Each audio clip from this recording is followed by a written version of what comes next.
What is the most bizarre thing you have seen on any deployments? I mean, dude, I've seen some weird shit. I saw a weird one in Afghanistan that was. It's not even the most bizarre thing, but I mean, it was pretty fucking weird to me. We went in and we hit these Bedouins out in the middle of nowhere, super high elevation. It was one of the hardest physical things I've ever fucking done. And that night we walked into these huge. They look like circus tents. These people were living in doing clearance in a circus tent. Obviously, its own set of challenges. I mean, you're clearing around canvas. It's kind of dicey trying to set up supporting fires and all that kind of shit. But we popped open this thing and I took a step in, and the smell of human shit was so strong that, I mean, everybody started dry heaving, dude. Like, it was fucking foul. I mean, it was bad. And we finally came inside. We cleared the whole structure. It's all on tubes, and we turned on white lights. And I remember Mac turned on a white light, and he hit something on his head and ran his fingers down and smelled that it was shit. And when you walked inside, they had built almost like scaffolding out of wood, and they laid up cross beams in between it, and they were shitting on like this.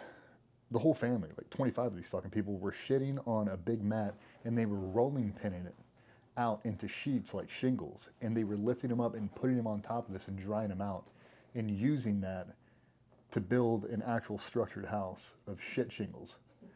And I'm not fucking kidding you. Like, I wanted to fly back to base and get a generator and a flat screen TV and bring it back here and plug that fucker in and show them, this is how everybody else in the world is living. And you're drying out human shit. Please come with us, get inside of this helicopter, and let us take you to civilization where we can get you a normal meal where you're not living in shit shingles. I mean, dude, like they just fucking weird stuff, man. Yeah, the shit shingles is definitely one of the strangest, because everybody in that little community was shitting in the main tent. And I mean, dude, we're talking about dozens and dozens of shit shingles. Like, they've been stacking them up for weeks, dude. I don't know why. I mean, between that and seeing a 300-pound cow in the middle of a fucking room, like, I've never seen anything like that. Just pop open the door and you're like, no, what the fuck? Dude, I don't know how you got it in there. Like, I'm not kidding. It couldn't even turn. Like, where it is where it sets. Like, it was shitting in the house. Like, just, I mean, it was fucking disgusting. But it looked like a normal house. A normal Afghan house, 2.5, 3 stories, and dead center, main room, 300-pound cow sitting there. What about you? I think something that we miss is what is bizarre to us is not what we actually consider bizarre to us is extremely bizarre to everybody else. Like, on the everyday thing that we experience, it's bizarre to the general person. Like, people burning, I'll say thousands of pounds of weed to stay warm. Mm-hmm. People wiping their ass with a rock. And reusing that same rock, like leaving a bunch of rocks next to the thing and flipping rocks over. So multiple people wiping their asshole with the same rock. Yep. I mean, weird. Like no feminine hygiene products. Like, they're just letting it go. Like, there's no tampons or maxi pads. Like, they're just sending it. Storing a hard drive inside of your vagina. Yeah. They're just bleeding their ankles and shit. Yeah, dude. I mean, I've seen that multiple times. Like, you shot or something. You're like, it doesn't even enter your conscious thought because you're in America. It's like, oh fuck, she's bleeding. Like, she's on her period. Yeah. Oh, okay. Yep. Tracking, but you just don't know why they're not taking care of it.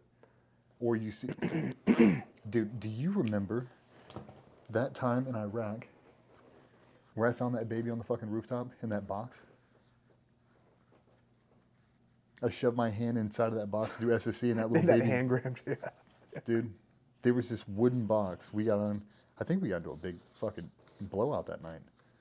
And on top of the roof, there's a whole bunch of shit. You know, we're searching, we're trying to find pistols, we're trying to find chest racks, grenades, whatever these fucking assholes had. And there was a wooden box that, you know, we'd classify as a trunk. And that's usually where they hide all their shit. They hide any kind of media they're trying to hide or any kind of nefarious shit. Like they hide them in these little trunks, they pack them and stuff. And I'm rooting through this thing, and I stick my hand in, and I'm like rooting around through these clothes and all this shit. And this fucking thing grabs a hold of my finger, dude. And bro, I can think about the pressure of that fucking baby grabbed my finger. It scared the piss out of me. Dude, it's jet black. There ain't a fucking star in the sky. There's no moonlight. I'm under these green goggles, like trying to focus them, rooting around, and that thing grabbed a hold of me. I jumped the fuck back, like I almost unloaded the box. It scared the shit out of me. And then I went back there, and there was, I mean, a young baby. I mean, weeks old. Like, no idea where mother is, no idea where anybody else is. I mean, there's shit tons of people in that Target. And you're like, hey, do you have everybody? I'm like, yep. There's a baby on the roof, and one of the random ones like, oh, yeah, you can give it to me. Like, is it your baby? And she's like, no, we'll figure it out. You guys all live in the same house, don't know whose baby that is. Like, sure, man. Like, I don't know when that kid's been fed. I don't know, it's like they're consumable. It's weird, dude.